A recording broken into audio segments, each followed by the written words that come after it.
Your product page is basically the moment of truth. It's the moment that browsers become buyers or they bounce forever. And so if your product pages are not converting, then you are leaving serious money on the table. My name's Arsh, and I've helped numerous e-commerce brands generate millions of dollars incremental revenue just by optimizing their product pages. My team and I have really cracked the code on how to design product pages that actually convert. So in this video, I'm going to break down exactly how to do that. I'm talking about the above the fold formula that we've seen increase conversions by upwards of 80%, the psychological factors that turn hesitation into action, and the counterintuitive layouts that actually outperform traditional designs that you might be used to. If you're ready to turn your product pages into conversion machines and profit magnets, stick around. All right, so the first section that's one of the most important sections of any high converting product page is the above the fold section, right? This is a topmost part of the website, and 50 to 60% of people statistically will never end up scrolling past this top section. So the mistake that we see often with e-commerce brands is that they have a ton of empty white space, a ton of empty real estate that could really be condensed and more dialed in to try and fit more information above the fold. So when we look at a brand like Gymshark, for example, right, you can see that they have so much empty white space, so much empty real estate. It's not really dialed in and it's not really condensed, right? So our goal is to fit important information like product title, the description, product thumbnails, the price. We want to fit all of that above the fold. So when you compare Gymshark to something like Paired Hero, you can see how they're really maximizing that above the fold, right? They have the reviews at the very top, they have their product title, their description. We're also able to fit in the add to cart button, right? The choose your bundle. There's a little bit of the testimonial showing. So they've fit all of this so effectively at the very top, right? If you look at Solo Wave, they've done a great job again. You can see they have product image, thumbnail, views, right? The social proof above the fold, title, description, price. It's really maximizing that space, understanding that people won't scroll past. You look at Perfect Stack, exact same thing, right? Very similar layout, and they've actually fit in their variants as well, right? They have the flavor selector, the quantity. These are so critical to try and fit above the fold, and it's really giving people a reason to scroll down further and actually engage with your website, as opposed to other websites like Gymshark where, you're not really presented with a ton above the fold, right? We actually did this for Wildman Drinking as well. So we ran an A/B test for them. We saw about an 18.7% increase in the conversions just from this A/B test, and this was just testing two above the fold variations, right? With a 99% chance to win. So the first variation was basically this was the original. You can see that as seen on logos just take up a ton of real estate. We still had the product title and some of the other information, but because of how much real estate was being taken up by that section, we weren't really maximizing all of the space, right? So what we did was we tested version 1 with a product image here, and we consolidated the as seen on, so it's kind of like a scrolling bar, and that allowed us to fit a lot more information. The actual winning variation was this one here, where the as seen on was shrunk down quite a bit, but now you can see the social proofs above the fold. We fit the title above the fold, the 90-day free returns, and the product image and the description, right? So way more effective. We're presenting information to users in still a clean and digestible format, but we're getting more information across with the same space. All right, so the second big area of focus is product images, and there's a way to design this to be more conversion oriented or focused. So here's an example of a website that does this poorly, and I see this all the time. You can see they have 3 product images. Basically, it's different views of the product, but it's not really telling me anything unique, right? It's not really presenting any value prop or any sales proposition. It's just different angles of the product, right? Now, when you compare this to something like Solo Wave, where you can see as I go through their images, right, and I scroll through, they're actually communicating the value prop in the images itself, right? They're talking about only 3 minutes per day, talking about the different benefits, talking about the transformations, the before and after. They're showing the product in use, like they're actually showing a video of it, and a lot of stats, a lot of social proof, a lot of benefits throughout all of these images. Super effective. And when it comes to product images, a lot of people will make their buying decision just based off images alone. So we like to operate under the framework that just imagine if somebody didn't even read your body text, they didn't read your description of your product at all. Let's just say they didn't even go through your entire page, right? They only go through the images. You have to design your images in a way that communicates that same value prop, and it comes across in the visuals, in the copy. So this is such a great example. Another great example is Neuro. So the first image is just a product, but then as you scroll through, they're talking about different value props, different studies, right? They're highlighting all of the different aspects of the product, amongst also lifestyle images as well. But this is way more effective than, what we looked at initially, which is just this. It doesn't really add any additional value to users. And here's one last example. We did this for Wildman Drinking. So, it's not only for scientific products or benefit-oriented products. It could literally be for anything, right? This is a drinking tool. We're showing the product in a different use case. We're showing a video of the product. We actually created these graphics for them as well, where we're highlighting, their social media followers, following, how to use the product, 3 easy steps, portability aspect as well. So these are all, again, under that framework that people will just see the images alone, right? And we actually saw a huge increase in conversions when we actually changed the product images from just generic different angles of the product to more of these benefit-oriented images itself. The second thing that you want to focus on with product images is you can see with this one here, albeit the images are pretty poor, but there's also no thumbnails of the product. So even in Gymshark, you can see that they use these little pagination or dots. This is a big mistake and a big missed opportunity. So what do we want to do? We want to make it more incentivized for people to click on those images in the first place. So when you look at these sites, right, they kind of have these exposed products. It shows you the second thumbnail in the sequence, or you have something like SoloWave where they just have the product thumbnails out front. So you want to expose the product thumbnails, right? It's going to get more people to view your images, and the more images people view as a general statement, the more likely they are to resonate with your product and then ultimately convert as well. The other thing that SoloWave does well is adding a tag in the top left corner. You can see where it says bestseller. So this is again just helping making that buying decision a lot easier for users, right? If you already know something's a bestseller, I'm a new user to the website, I'm immediately going to associate this with, other people are buying this, I should also buy this as well, right? You can also use tags like most popular, new, etc. Okay, so moving our way down from product thumbnails, we now reach the description part, right? And the biggest mistake when we look at e-commerce sites is they have these big blocks of text, right? Thing you have to understand is that statistically, people will only read 20% of the content on your website. The other 80%, they just scan. So operate under the framework that most people will just scan a lot of your text wherever you have big blocks. If you look at a GoJ, for example, you can see they have these huge paragraphs of text, which majority of people are not even going to read, right? They're going to completely skim by it. They're going to just try and find, bits and pieces of information, or even worse, they're just going to get overwhelmed and bounce on the site or just scroll past it. So here's a real life example. Did this for Wild Men Drinking. So you can see they have the, 1 to 2 lines of body text, but then we put these icons, right? These value prop driven icons. So we're highlighting all the benefits, the features of the product, and we're putting it in the form of scannable visuals that resonates a lot more with users. So we actually ran this as an A/B test for them. We saw a 25% lift in the conversion rate and a 16% increase in the revenue per visitor. Here's one last example. SoloWave again nails this down. You can see they have the 6 icons, right? Highlighting the benefits of the product. And while we're on the topic of the description, price is also,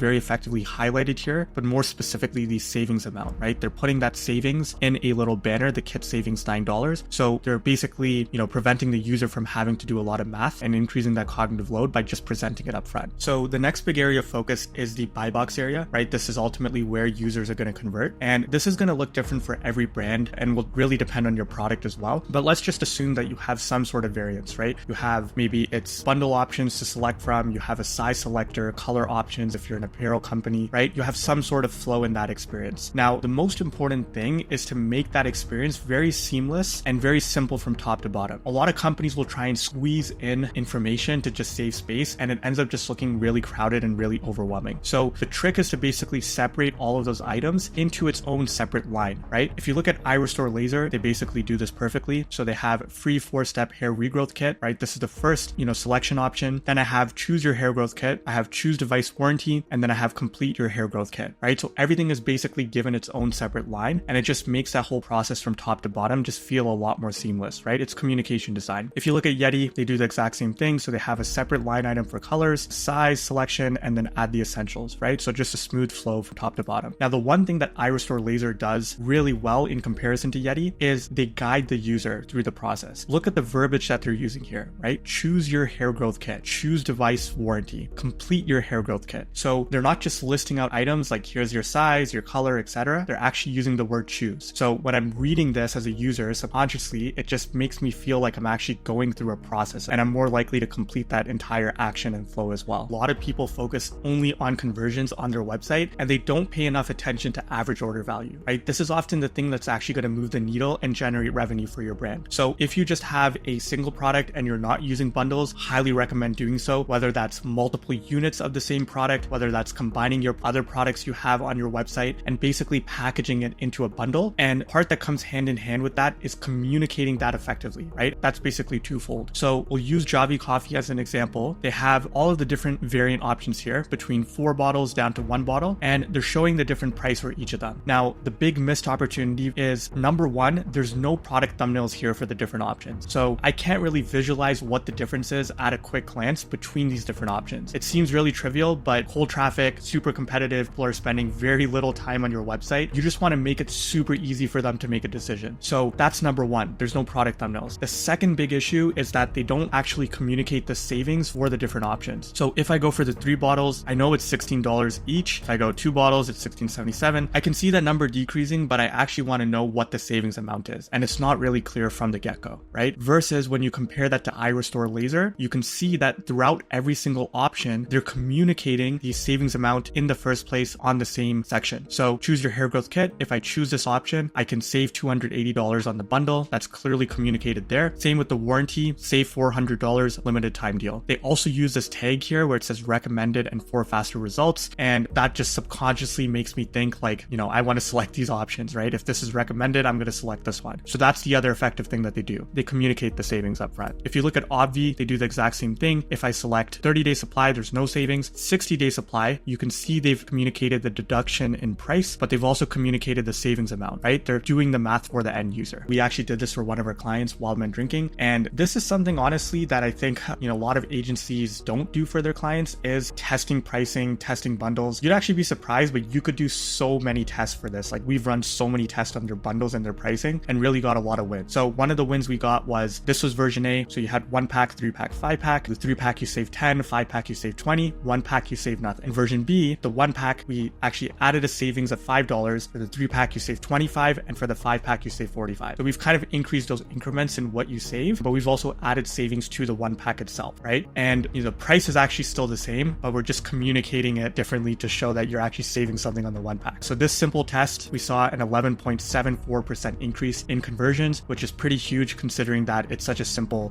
A/B test that we ran. We also ran another test for this client with their bundles as a whole. So the before version, you can see that there's basically 5 different options, 1 pack down to 10 pack. And we saw recordings of users either choose the lower priced option, so they choose the 1 pack or the 2 pack, or they would completely exit the website entirely. It kind of follows that paradox of choice where if you give people too much choice, it equals no choice at all. So we cut down from 5 to 3 options, and this was the after version on the right. And we saw a 53% increase in conversions and a 13.5% increase in the average order value and increase in RPV. So not only were more people converting, they were also going for the higher priced options. Now we finally made our way down to the add to cart button, and what you put above and below that add to cart or buy button is so crucial and so important. So SoloWave, what you can see underneath their add to cart is they have the warranty, the shipping, and the return. And this follows a concept in conversion optimization called FUDs, which is fear, uncertainty, doubts, right? And you want to reduce this as much as possible. So basically it's a simple notion, right? I'm going and buying a product on a website. I want to know what happens if the product doesn't work. What happens if the product breaks? How quickly will it come to my house? How do I return the product? What's the shipping policy? I want to understand all these pieces of information before I actually go and give my credit card information, right? So the main thing that's important here though is the proximity to the critical point of action, which is adding to cart. They're putting the warranty, the shipping, the returns right underneath the add to cart button. And they're also putting the 60-day money back guarantee, right? iRestore Laser, they do the exact same thing. So they have 12-month money back guarantee, free shipping, 3-year warranty. We actually did this for one of our clients. We ran it as an A/B test. So right underneath their add to cart, free 30-day returns, money back guarantee, warranty, shipping, right? These were all fear and uncertainty that we collected through user tests. And this is going to be different for every client, right? You have to understand your audience, what are their fears and uncertainties around. But through this A/B test, 16% increase in conversions, 16% increase in revenue per visitor. So super huge win. Now, part that goes hand in hand with FUDs and using badges is also using drop downs. So all of the fear and uncertainty people have around buying, can I address those underneath the add to cart, typically in the form of drop downs? SoloWave, how quickly can I expect results, right? There's questions around the safety of it. How do I use it, right? What's the ingredients of it? These are probably all common questions that people have and common fear and uncertainty or FUDs, right? So we're addressing that underneath the add to cart button, right? So the flip side to this, to FUDs, is also social proof, right? So there's building trust now. And if you have a product page that doesn't have social proof near the add to cart, either above or after, you're missing out on a lot of money. So SoloWave, you can see they've done it in such a clever way, see it in action. They have all of the videos and actually user generated content of people using their product. So I can actually see a real life example of other people using it, right? We also did this for one of our clients for Wildman Drinking. So we added the 300,000 units sold, and you can also see images of,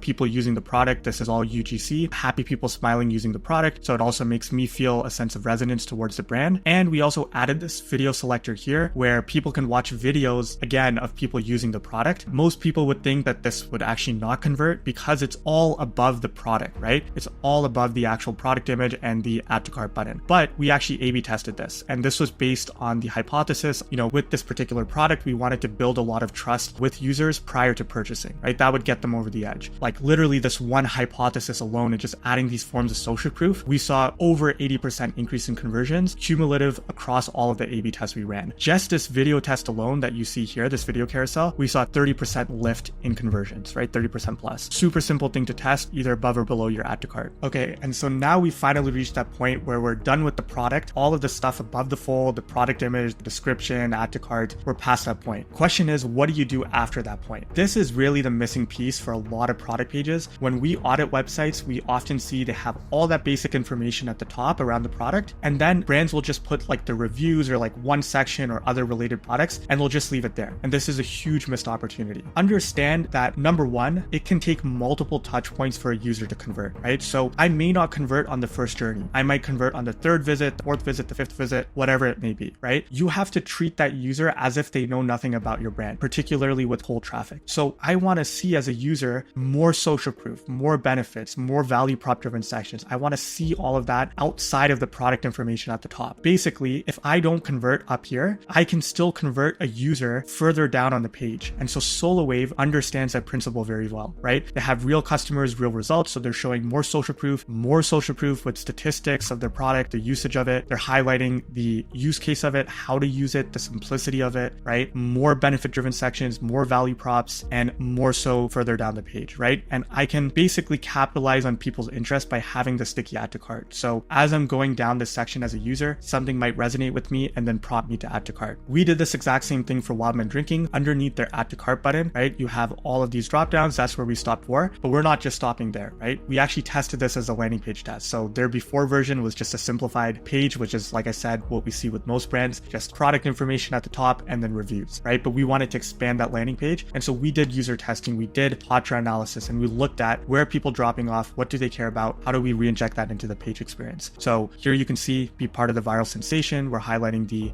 social proof aspect. We're highlighting related products. We're highlighting testimonials. We're highlighting the social aspect of how you can use a product with friends and family, the functional benefits like no more cuts or spills or mess, chug up to 10 times faster, some more social proof, money back guarantee, more benefits, more features, and then finally reviews at the very bottom, right? And people can still scroll through the reviews, but we're putting social proof at every point. So it's kind of like this whole page experience and this whole journey. So we ran this as an A/B test. This was a landing page against a very simplified version. We saw a 43% increase in the conversion rate just from this landing page test alone. Okay, so my final quick tip is really using data to inform your insights, right? A lot of what we went through in this video was, best practices that have been tried and tested, and you can see all these big brands that are converting very highly are using these principles. But the key distinction to make here is that the manner in which you implement these practices will vary brand to brand, audience to audience, right? And we've gone through different examples of implementing these practices and how they can vary. So key differentiator here is using data to inform your insights. 2 tools I recommend: Microsoft Clarity. If you're not using this, leaving a ton of money on the table. You can literally watch recordings of users on your website. So this is an example of a recording where I can see exactly where people are clicking, how they're navigating, etc. You can also look at heat map data. So I can basically see how far are people scrolling on my website, where are they clicking on my site, etc. You can track all of that. You can also, the second tool is UserBrain. This is less known to people, and this is a user testing tool. So basically I can ask users, what are your first impressions upon landing on my website, right? Your exact users, your exact target audience. I can filter for that. Can you add a product to your cart and go through the process of checking out? I can filter for exactly that. And I'm collecting their qualitative feedback as to how they perceive my website experience. To make things simple, we actually have a template that we use, and you can modify this for your brand, but we've done a lot of the heavy lifting. So we'll put a link in the description below, and you can basically get some pretty simple tests set up and collect a ton of valuable feedback as well.